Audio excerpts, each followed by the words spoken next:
The James and Greg Show. Hey, we back. Greg L. Glass, the James and Greg Show. We got Ron Scipio. Sip is the man. Coach Sip is what we call him. That's what I call him. I didn't even know his first name, and I'll be messing with this man, working with this man, and I can't help but appreciate this man. This man is, he like to say he's 45, 48 years old, and still running the court. How you do that, man? Man, just taking care of yourself, eating right, taking it one day at a time, stretching, because I've had my share of injuries. I'm going to start from the upside, from the downside, and we're going to go back to the upside. Most people start from the top. I'm going to start from the bottom. These kids just enlightened me about the Crenshaw District, because I had came out and mentioned a few cities, and I did mention the Crenshaw District here at the Drew League, because the Drew League brings them from everywhere, right? Every area? Absolutely. All right, now what do you feel about the Trayvon Martin case, as a coach, as a basketball player, as a 48-year-old man? I think it's sad, because I think it could have been prevented. I just think that, basically 2 lives and 2 families got messed up.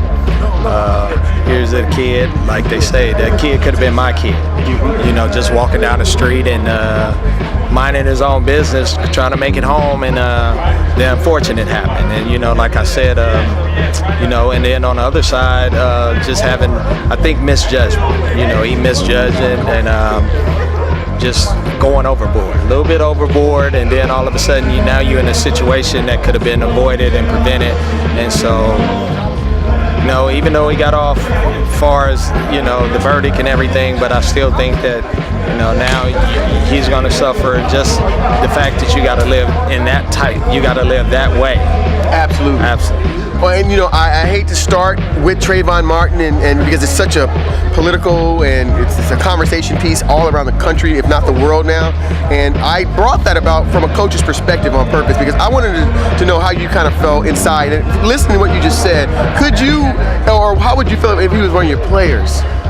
I mean, it doesn't even matter if one of my players or not. I see things, it's a human being. This is a person. So it doesn't matter if it was one of my players or if it was my son. It hurts. It's hurt because there's nothing good has come out of it. The fact that, somebody lost a son. Over a stand your ground rule. Now we got some rules in basketball, and you teach these guys how to play by the rule, I would imagine, right? Absolutely. And we got some teams out here 8-0, and I've heard that the refs aren't calling their particular calls because they got some of these NBA players on their team. Is that true? Well, I think a lot of times they may try to protect the NBA players a little bit because, first of all, I commend these guys for coming out just to play. They come down here and they spend their time, talent, and treasures coming to the Drew League to make it successful. And then, you risk an injury, and then you're making millions of dollars for a franchise that's paying you. So I really commend these guys for coming out and playing. Oh, and that's from a coach's perspective, people. I'm not here to pick a sore. I'm just asking from a coach's perspective. I'm not saying anybody cheats. As a matter of fact, what is the name of your team? The Cheaters.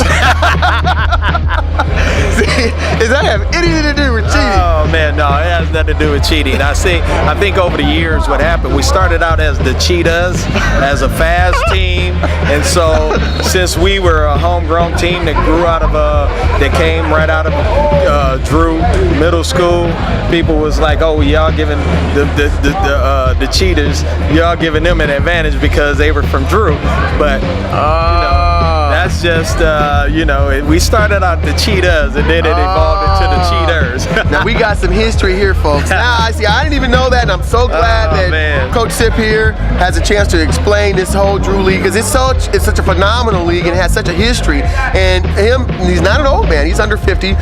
But he's been here all his life. And would you recommend this league? Absolutely. I think this league right here is better than any summer league. And I'm not just saying that for my biases. I mean, if you take a look around, you even look at the Summer Pro League that was in Orlando, you look at the one that's in Vegas, and then you come down here and look. The difference between all of those is that you got a mixture of college and top flight pro.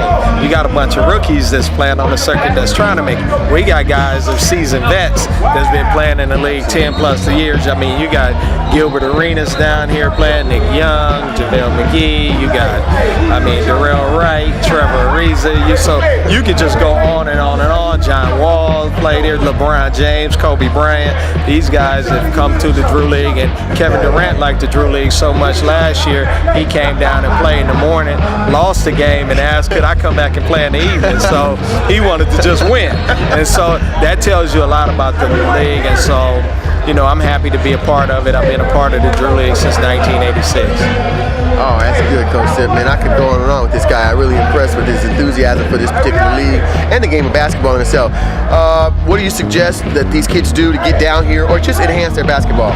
Well, basically, I think the kids need to come down because our kids now are so athletic, and they've gotten away from their skill set because they allow the athleticism to kind of take over, you know, everything and run, shoot, and dunk. But if you come down here and work on your skill, you know, get a chance to watch some guys that's actually doing it, that's actually made it, and then you got guys that's trying to get there.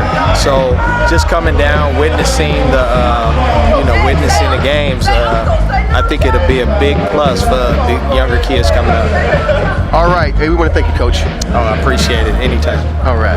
That was Coach Sip, people, and he's a very interesting man. He spends his time with these kids, and he dedicates his time by giving them the very best. He's a competitive guy. He's a fair guy, and he said that the Trayvon Martin case was just a circumstance, you know, misjudgment here, over the top there, and two families are now destroyed.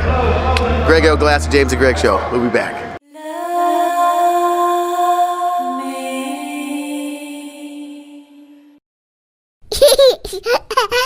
Baba.